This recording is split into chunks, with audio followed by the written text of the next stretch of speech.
What's up guys, my name's Corey and this is Beginner SMP.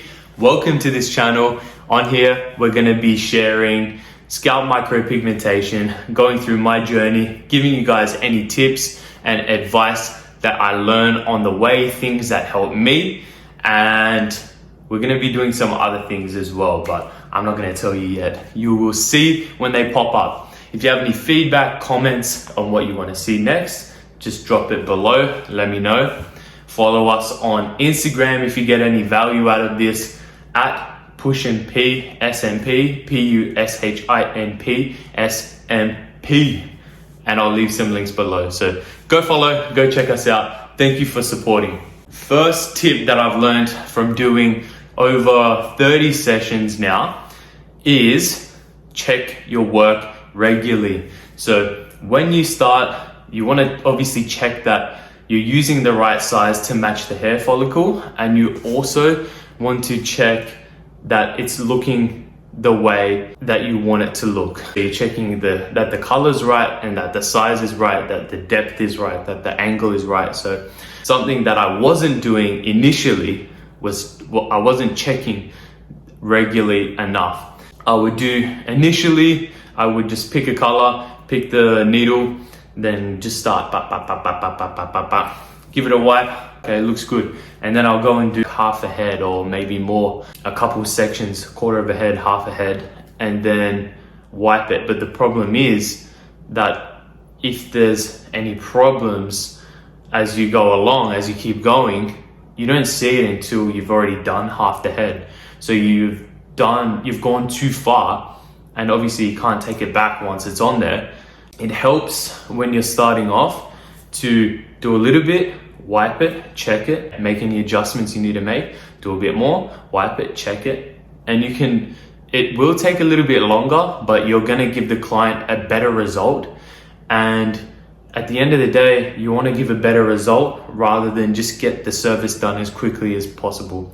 Because people can tell when you're actually taking time and you want to give them a good result, opposed to when you're just trying to get them in and out and get the next client in. And it's the same with barbers. I feel a difference when I go to a barber and maybe I'm having a chat with the guy, it takes a little bit longer. I honestly don't care if the experience is better and they do a good job than if you just rush in and out and they do an average job that I could have done myself at home. This is what I did myself at home. Anyway, that's my first tip. Check your work regularly as you can. So you don't need to do this the whole session, because as you progress, you learn what it's supposed to look like and you can keep going.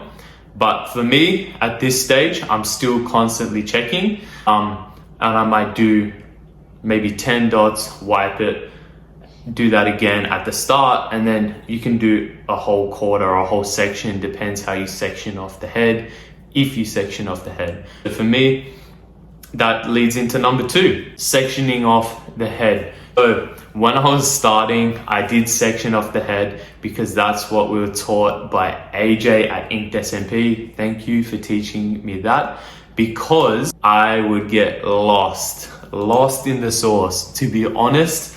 And then instead of getting a section right, moving on to the next section, I would do a section here, I would do some over here, I would do some over there, then I need to go back over here, then I'm back over there. And it's very ADHD of me, but that's probably how my brain is. So I need to have that structure and organization. So even if I do go a little bit everywhere, it's within the section and I can get that section looking good before I move on to the next section. So that's the second thing that helped me. And the third thing that's been helping me, that might help you as well, is try and zoom out as much as you can.